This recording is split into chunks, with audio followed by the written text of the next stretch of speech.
মাদককে না বলি, মাদক মুক্ত সমাজ গড়ি, এই মহৎ স্লোগানকে সামনে রেখে ব্রাহ্মণবাড়িয়ার নবীনগর উপজেলার জিন্নতপুর ইউনিয়নের মালাই গ্রামে অনুষ্ঠিত হলো double fridge cup football tournament 2025-এর মেগা ফাইনাল ম্যাচ। ঐতিহাসিক মালাই মাঠে অনুষ্ঠিত এই ফাইনাল ম্যাচে চুইরিয়া ফুটবল একাদশ 2-1 গোলে পরাজিত করে চেচরা ইয়াংস্টার ফুটবল একাডেমিকে, ছিনিয়ে নেয় চ্যাম্পিয়ন ট্রফি। চুইরিয়া ফুটবল একাদশের অধিনায়ক শাহজাহান কিংসের নেতৃত্বে দেশি বিদেশি তারকা খেলোয়াড়দের দুর্দান্ত পারফরমেন্সের মাঠ মাতিয়ে তোলে দর্শকরা।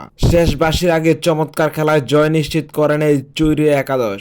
মাঠে উপস্থিত ছিলেন চুইরিয়া ফুটবল টিমের সভাপতি হাজী দুলাল মিয়া ও বাদল মিয়া, টিম ম্যানেজার হাজী আব্দুল্লাহ আল মামুন, সৌদি আরব প্রবাসী কেশিয়ার বাদল মিয়া, ওমান প্রবাসী শাহ আলম, চুইরিয়া গ্রামের অসংখ্য প্রবাসী ও স্থানীয় গণমান্য ব্যক্তিবর্গ।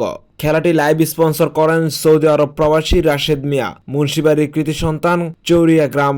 সার্বিক সহযোগিতায় ছিলেন চৌরিয়া গ্রামবাসী। এই জয়ে আনন্দ ভাসছে চৌরিয়া গ্রাম ও প্রবাসী ভাইরা।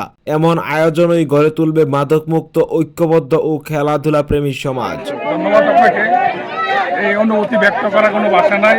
বিশেষ করে ধন্যবাদ জানাতে হয় এই মেলায় যারা এই খেলাটা আয়োজক, বিশেষ করে আমাদের যুব সমাজকে মাদক থেকে দূরে রাখার যে একটা পন্থা, গ্রাম্য যে খেলা, এটা একটা সময় আমরা লাস্ট 10-15 বছর দেখছি যে অনেক কমে আসছিল।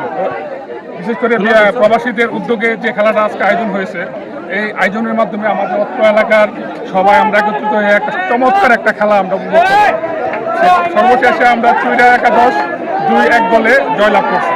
তো আমাদের এই খেলার পিছনে সবচেয়ে বেশি অবদান হচ্ছে আমাদের প্রবাসী বাইরে। আমাদের বিশেষ করে আমাদের চুইরিয়া যে আজকে উইন হয়েছে, এর পিছনে প্রচুর একটা পরিশ্রম করছে আমাদের একটা টিম। এই টিমটা সবার সাথে একটা সমন্বয় করে আমরা একটা ইউনিটি হয়ে আমাকে খেলাধুলার মাধ্যমে যে একটা সমাজ ইউনাইটেড হয়ে যায়, তার একটা উদাহরণ আজকে আমি জ্বলন্ত প্রমাণ এটা দেখলাম। তো ধন্যবাদ আপনাদেরকে। আমরা জয়লাভ করছি। আজকে গলা ভেঙে গেছে, অনেক চিল্লাচিল্লি করছি।